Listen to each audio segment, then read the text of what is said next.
Bonjour les petits calamars, bienvenue dans cette nouvelle vidéo. Alors vous l'aurez compris, aujourd'hui on va se pencher sur le cas du Terminator, parce que ça fait maintenant 5 ans que la chaîne a commencé. Le Terminator fait partie de l'affiche de Xenolife, et pourtant on n'a toujours pas fait de vidéo sur lui. Donc je rattrape cette erreur très importante. Ça commence tout de suite, 5 faits too beau too show sur le Terminator.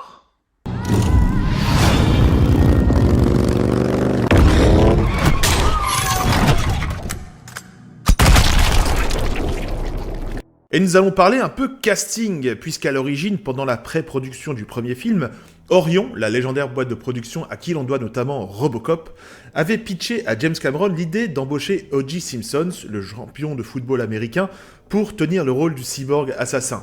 Alors pour ceux qui ne savent pas, O.J. Simpson s'est retrouvé au cœur d'un procès dans lequel il a été accusé d'avoir tué son ex-femme ainsi que son amant.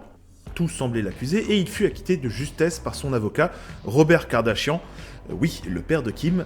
Bref, aujourd'hui encore, un gros doute plane quant à sa culpabilité, mais l'ironie par rapport à Terminator, c'est que Cameron ne trouvait pas O.J. crédible en Terminator. En effet, il le trouvait trop gentil et trop doux.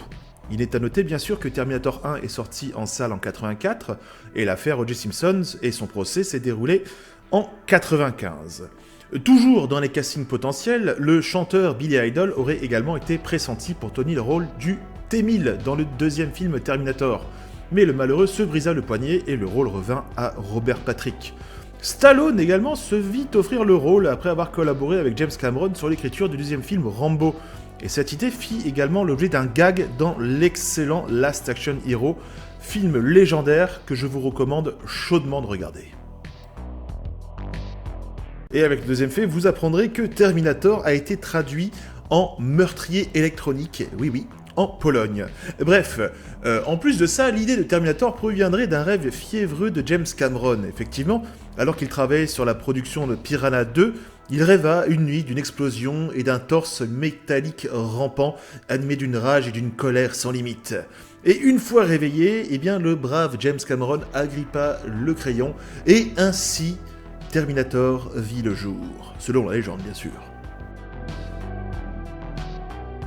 Et avec le troisième fait, on va parler un petit peu politique, puisque dans Terminator 3, dans la scène où le bras du TX est endommagé, la vision du cyborg lui propose plusieurs alternatives de réparation et d'armes de substitution.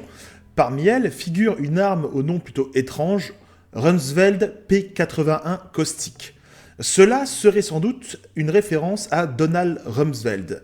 À l'époque, en effet, le secrétaire d'État sous l'administration Bush avait été l'un des principaux acteurs de la Deuxième Guerre en Irak. La production n'a jamais effectué de déclaration quant à ce petit tacle, mais le contexte géopolitique de l'époque et les nombreuses manifestations contre le conflit laissent penser qu'effectivement, c'était une petite crotte de nez jetée au visage de l'administration Bush. Et avec le fait suivant, eh bien, je vais vous parler de la purge qu'a été le film Terminator Genesis. Et c'est l'un des premiers films de la saga à ne pas faire apparaître d'animatronics. On suppose que cette décision serait due au décès du légendaire Stan Winston, qui a disparu malheureusement en 2008. ILM fut remplacé par le studio Legacy Effect, une entreprise d'effets spéciaux créée par des anciens employés et proches de Winston. Et le résultat, malgré tout, fut plutôt correct. Ce film fut également le troisième dans lequel Schwarzenegger faisait face à un double. Les deux autres étant L'Aube du sixième jour et Last Action Hero, que je vous recommande encore de voir, car ce film, putain, il est juste génial. Oui, je fais une parenthèse pour vous parler de Last Action Hero, mais vraiment, regardez ce film si ce n'est pas déjà fait. Ce film est un monument des années 90. Moi, je l'avais eu quand j'étais gamin. J'avais gagné la cassette à Quick. Voilà, à l'instant boomer. Et c'est un monument des années 90, plein d'autodérision, et c'est juste génial. Si vous l'avez pas vu, regardez-le. Et si vous l'avez vu, dites-moi ce que vous en avez pensé dans les commentaires. Mais c'est un film que je chéris plus que tout. Et on va terminer la vidéo avec, eh bien, le cinquième fait, la pop culture. Effectivement, la saga Terminator est une saga qui a influencé moult univers et franchises. Les clins d'œil et hommages à Terminator sont donc plutôt nombreux.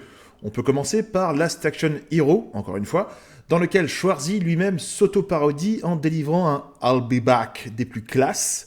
le tueur russe dans la 2e ou 3e saison, je ne sais plus, de Stranger Things, qui agit et opère avec une froideur quasi robotique qui fait immédiatement penser au T-1000. Wayne World, dans lequel Robert Patrick reprendra son rôle pour un caméo juste culte. Et vous avez également l'attraction à Universal Orlando aux États-Unis, que j'ai eu le plaisir de visiter quand j'avais 8 ans, Terminator, dans laquelle vous assistez à une conférence au sein de l'entreprise Skynet. Malheureusement, tout ne se passera pas comme prévu, vous en doutez, les machines se rebiffent, et c'est John Connor et le T-800 qui débarquent pour redresser la situation dans un final explosif. Vous avez également quelques bons jeux d'arcade, comme celui des années 90, un side-scroller rail shooter plutôt basique mais efficace, sur lequel j'ai dépensé des fortunes à l'époque dans les fêtes foraines. Plus récemment, un superbe jeu d'arcade rail shooter plutôt bourrin. Celui-ci est basé dans l'univers de Terminator 2009 avec Christian Bell. Le petit jeu Terminator Resistance, sorti en 2018, qui est une bonne surprise. Il est un peu passé sous les radars, celui-là. Forme de petit RPG en monde semi-ouvert, dans lequel vous avez des missions à remplir pour le compte de la Résistance. Un gameplay, encore une fois, simple et efficace, et on en découvre un peu plus sur le bestiaire de Skynet. Et vous avez également l'excellent film amateur Robocop vs Terminator, qui est disponible sur YouTube. Je placerai bien évidemment un lien dans les commentaires. J'aurais pu aussi vous parler des innombrables comics présentant Terminator, Terminator versus Robocop, les jeux vidéo Robocop versus Terminator, la série Terminator qui est sortie en 2003, qui est pas fofolle. Il y a une autre série d'animation aussi qui est vraiment très bancale, que j'ai regardé, qui est vraiment pas magique. Bref, il y a énormément de contenu Terminator pour ceux qui aiment. Ce qu'il faut savoir aujourd'hui, c'est que Terminator, je trouve que la franchise, elle est un peu en PLS, puisque les 2 derniers films, enfin pour moi, Terminator 1, 2, 3 sont très bien, le 3 est un peu moyen, mais il reste quand même cohérent, mais tout le reste, c'est vraiment nul à chier. Enfin, j'y vais peut-être un peu fort, mais Terminator Genesis et Terminator Dark Fate sont 2 catastrophes chimiques ambulantes, et je pense pas que la franchise parviendra à se relever. Ce qui est un peu dommage, je pense qu'ils auraient plus dû explorer le côté guerre contre les machines, le quotidien des soldats dans la Résistance, ce qu'a fait en fait le jeu vidéo Terminator Resistance, sorti il y a 2-3 ans maintenant, et que je vous recommande, parce que c'est vraiment une très très bonne surprise, comme je vous disais précédemment, c'est un bon petit jeu qui est vraiment passé sous les radars. Enfin bref, l'expérience Terminator est plus favorisée dans les médias tels que les jeux vidéo ou les comics que dans les films, ce qui est un peu dommage je trouve. Enfin bon, c'est comme ça. Et voilà les petits calamars, c'est la fin de cette vidéo. J'espère que ça vous a plu. Terminator, on va commencer à en parler sur la chaîne. En tout cas, si ça vous intéresse, dites-le moi dans les commentaires. J'aimerais faire une vidéo sur Skynet aussi un petit peu. J'ai pas mal de petits projets en tête, enfin bref. Désolé, la vidéo a mis un petit peu de temps à sortir, parce que j'ai eu un petit souci de micro, etc. Et j'ai pas eu trop le temps. Donc voilà, ça peut arriver. En attendant, dites-moi ce que vous avez pensé de Terminator, comment vous avez connu la franchise, etc. Est-ce que vous pensez que la franchise, comme je le disais juste avant, a un avenir encore au cinéma? Pour moi, je le redis, mais c'est mort. C'est vraiment mort de chez mort, parce que les timelines sont toutes entremêlées. Et, c'est triste à dire, mais c'est quand même... je pense qu'il y a un reboot qui va... Un reboot serait plus que nécessaire, en fait, malheureusement, vu que c'est le gros bordel. Donc voilà, en attendant, prenez soin de vous, n'oubliez pas de vous abonner, partager, liker, le Tipeee pour soutenir la chaîne. Si vous pensez que mon travail mérite une piécette de votre part, faites-y un petit tour, et l'abonnement, ça aide beaucoup, la chaîne continue à progresser, ça fait vraiment très chaud au cœur. Je vous fais à tous de très gros bisous, et je tenais à dédier cette vidéo à mon pote Greg, qui... commente toujours les vidéos, il met toujours un pouce, c'est Monsieur Jégoire Cron.